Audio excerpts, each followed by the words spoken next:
2025년 3월 30일 우리 486자 감람산 기도회 오늘 신영인 집사님께서 기도해 주시겠습니다.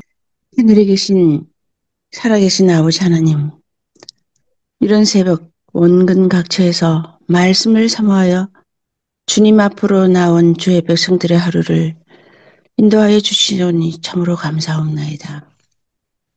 이 시간 귀히 쓰시는 이학봉 목사님의 말씀으로 저희 모두를 회개와 깨달음의 시간 되게 인도하시고 영원히 목마르지 않는 예수 그리스도의 생수의 말씀으로 저희 모두의 심령을 소성케 하여 주시옵소서. 또한 이 시대, 이 시점에 꼭 필요한 기도의 말씀을 하늘을 향해 올릴 때에 주께서 흠양하시고 절실한 기도가 적절한 곳에서 주의 영광으로 나타나게 인도하여 주시옵소서.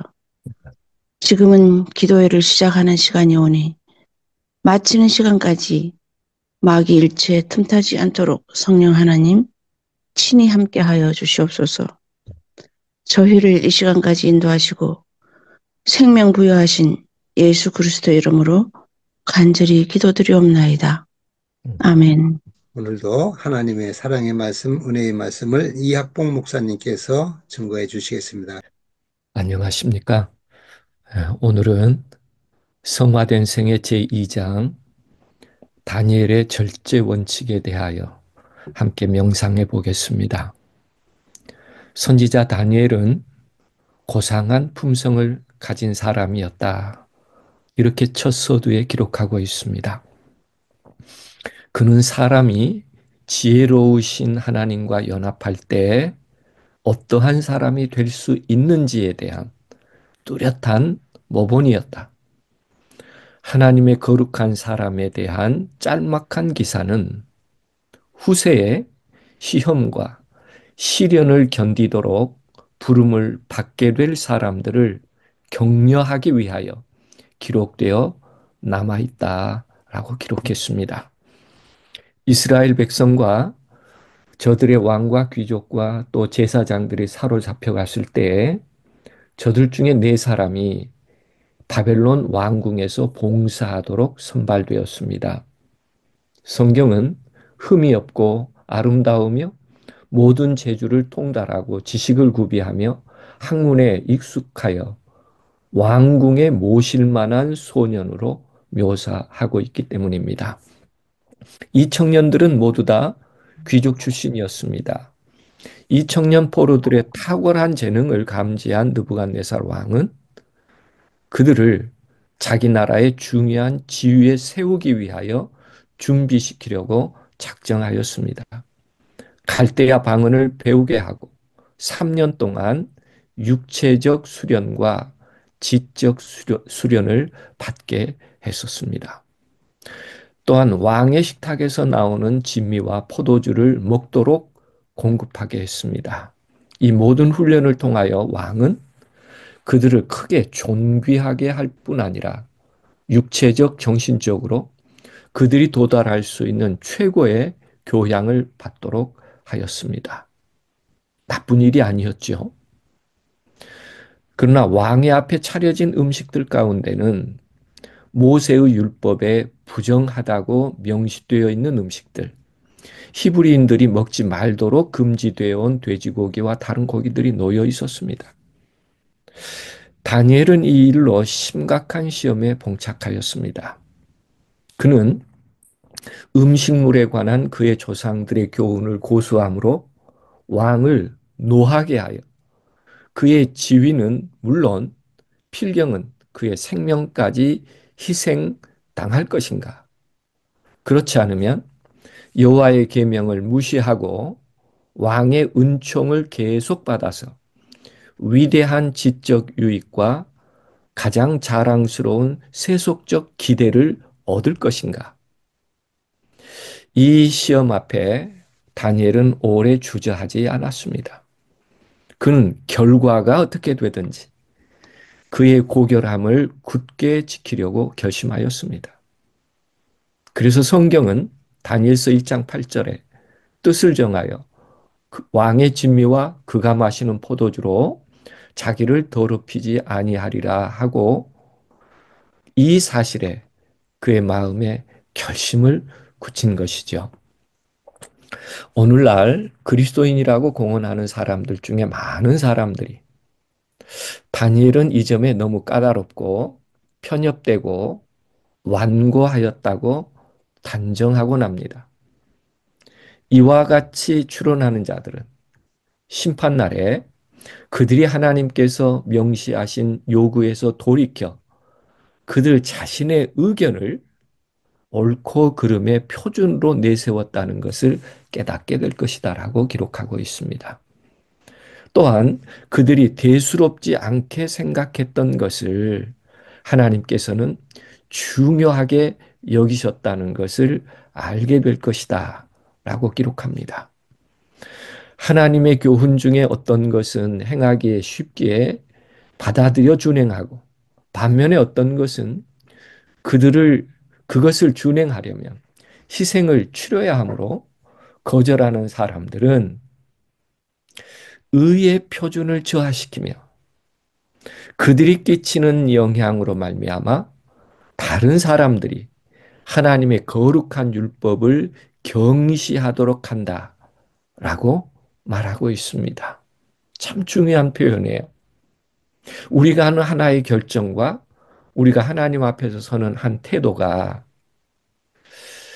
어떤 사람에게는 의의 표준을 저하시키는 빌미를 주고 어떤 사람에게는 하나님의 거룩한 율법을 경시하도록 만들어가는 일이 될 수 있다는 그런 말씀을 기록해 주고 있습니다.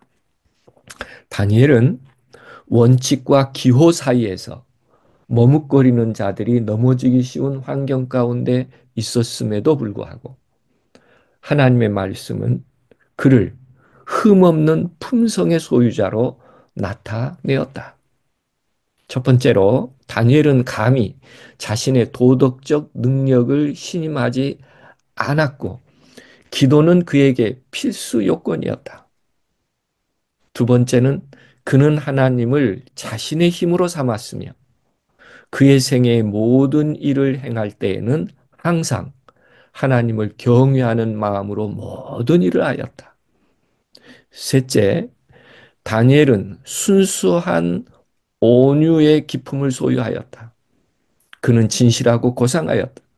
무엇이든지 원칙에 관계된 것이면 고원지대의 삽목처럼 굽히지 아니하면서 모든 사람과 평화스럽게 살려고 노력하였다. 넷째, 하나님께 대한 그의 충성과 상충되지 않는 일에 있어서는 어떤 일이든지 자기 위에 있는 사람들에게 경의를 표하고 순종했다. 다섯째, 그는 자기의 의무를 회피하게 하려는 어떤 이기적인 생각에도 유혹되지 않았다. 이렇게 결심하며 하나님을 앙망했던 다니엘의 품성은 하나님의 은혜가 본성적으로 타락하고 죄로 더럽혀진 인류에게 어떠한 일을 이룩할 수 있는지에 대한 뚜렷한 신뢰로 세상에 나타났다고 기록하고 있습니다.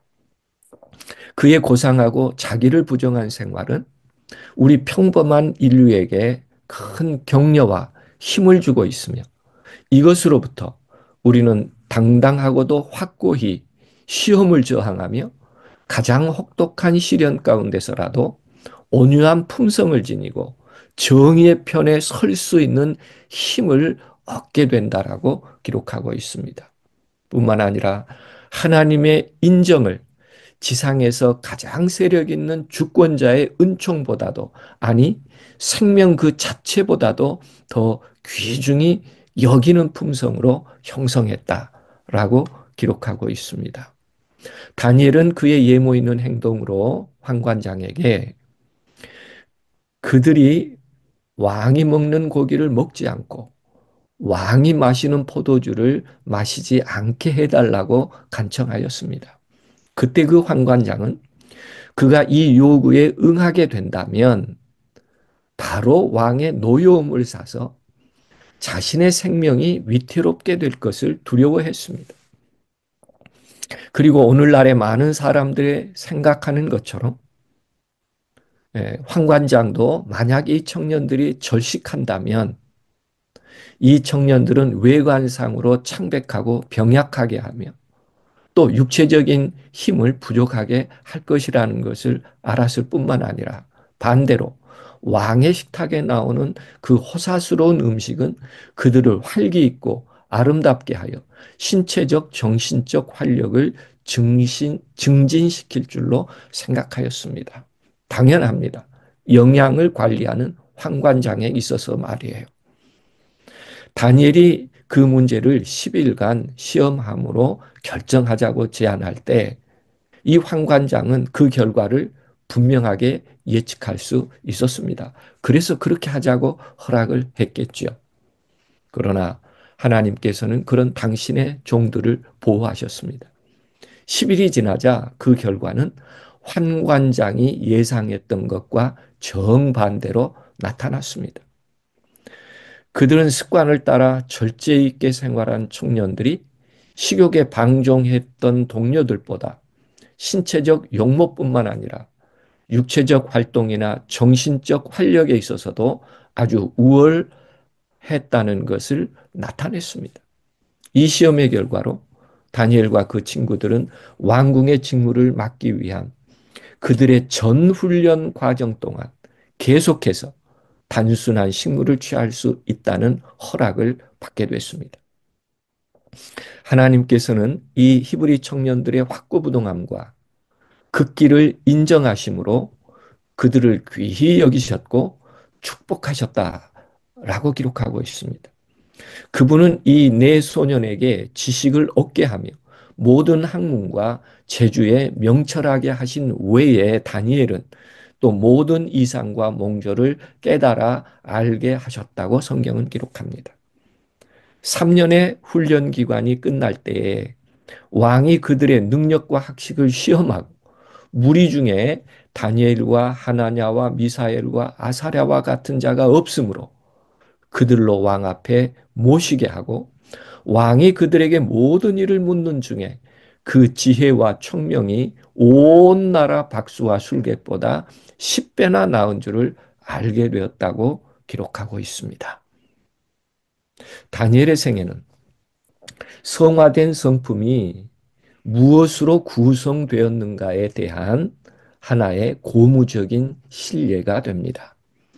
하나님의 요구에 철저하게 순종하며 심신의 건강에 유익을 준다는 것과 도덕적으로나 지적으로 최고의 수준에 이르려면 하나님께 지혜와 힘을 구하고 모든 생활 습관 가운데서 엄격한 절제를 행할 필요가 있다고 말하고 있습니다. 이 신뢰는 비록 젊은이들에게 커다란 희생이 된다고 할지라도 신앙적 원칙을 통하여 육신의 정욕에 승리할 수 있으며 하나님의 요구에 진실할 수 있다는 것을 우리에게 알려준다고 기록합니다. 하나님께서는 나를 존중히 여기는 자를 내가 존중히 여기고 나를 멸시하는 자를 내가 경멸히 여기시리라고 사무엘상 2장 30절에 말씀하고 있습니다. 그러므로 다니엘이 확고한 신뢰로서 하나님께 매달릴 때 예언하는 능력의 영이 그에게 임하였을 뿐 아니라 그는 궁중 생활의 의무 가운데서 사람들에게 교훈을 받는 동안 그는 미래의 시대에 대한 신비의 기록을 읽어 알고 표상과 상징을 통하여 다가올 세대들에게 마지막 시대에 성취될 기이한 일들을 나타내도록 직접 하나님께로부터 가르침을 받았다라고 기록하고 있습니다. 우리는 이 장을 읽어가면서 우리가 어떻게 하나님께 존중히 여김을 받을 수 있는지, 그리고 어떻게 하나님 안에서 모든 것을 더 아름답게 하나님의 도구로 쓰여질 수 있는지에 대한 절대적 비결을 명상하게 됩니다. 오늘 다니엘의 절제 원칙을 이렇게 요약해 보겠습니다. 다니엘서 1장 12절에 청하오니 당신의 종들을 열흘 동안 시험하여 채식을 주어 먹게 하고 물을 주어 마시게 해달라고 했습니다. 히브리 새 청년이 요구한 음식들은 채식과 물입니다. 다니엘서 1장 15절에 그렇게 한 열흘 후에 그들의 얼굴이 더욱 아름답고 살이 더욱 윤택하여 왕의 진미를 먹는 모든 소년보다 나아 보인지라. 이렇게 기록합니다. 우리는 이 두 절을 두고 생각해 봅니다. 오늘날 많은 사람들이 생각하는 것처럼 황관장이 그 당시에 염려했던 것처럼 과학적으로, 영양학적으로 채식과 물을 주어 먹게 하라는 절식은 특별히 노년기간인 청소년 시기에 외관상으로 창백하고 병약하게 하며 또 육신적인 힘을 부족하게 할 것이라는 사실은 아주 명확한 사실일 것입니다. 과학적으로도 영양학적으로도요. 왕의 식탁에서 나오는 그 호사스러운 진미들은 그들을 활기 있게 하고 아름답게 하며 신체적, 정신적 활력을 증진시킬 음식군임에 틀림이 없을 것입니다. 그래서 왕 앞에 진설했겠죠. 그 환관장은 그가 이 요구에 응한다면 왕의 노여움을 당장 사서 자기 생명이 위태롭게 될 것을 두려워했다고 기록하고 있죠. 전문 영양 관리자의 경험과 결과였을 것입니다. 여러분, 이 두 절 사이의 일을 어떻게 이해하십니까? 청소년기의 발달과 성장, 특별히 뇌 발달에 도움이 되는 음식은 물과 채소일까요? 아니면 바벨론 120도에서 선별된 왕의 풍성한 진미일까요? 그런데도 왕이 그들에게 모든 일을 묻는 중에 그 지혜와 총명이 온 나라 박수와 술객보다 10배나 나은 줄을 아니라 라고 성경은 기록하고 있습니다. 만약에 이런 현실과 성경의 기록이 전혀 이해할 수 없는 상충된 결과를 냈다면 어쩌면 많은 사람들은 성경은 과학과 일치하지 않고 모순되며 너무 소설 같은 이야기를 담고 있다고 하지 않겠는가? 여러분의 생각은 어떠신지 모르겠어요. 오늘 이 아침에 정리해야 할 요점은 다니엘과 그 친구들이 윤택하고 더 지혜로웠던 것은 음식 때문이 아니었습니다. 물론 물과 채소도 피를 맑게 하고 도움이 되었을 것입니다. 그러나 다니엘의 절제 원칙에서 배워야 할 더 중요한 점은 1장 8절 말씀입니다. 다니엘은 뜻을 정하여 왕의 진미와 그 마시는 포도주로 자기를 더럽히지 아니하리라 하고 자기를 더럽히지 않게 하기를 환관장에게 구하니 음식을 구한 것이 아니라 다니엘의 오늘 기도는 적어도 무엇을 하든지 자기를 더럽히지 않겠다는 것입니다. 그들의 윤택의 비결은 음식에 기반된 것이 아니라 하나님 안에서 결심한 올바른 비전 때문이었습니다. 먹든지 마시든지 무엇을 하든지 자기를 더럽히지 않겠다는 분명한 의지, 그 아름답고 숭고한 하나님의 뜻과 같은 비전은 하나님의 말씀에 근거하였기 때문이며 하나님으로부터 오는 숨길 수 없는 신념과 확신이 그들의 표정과 눈빛을 다른 젊은이들과 다르게 구별되게 보이도록 했을 것입니다.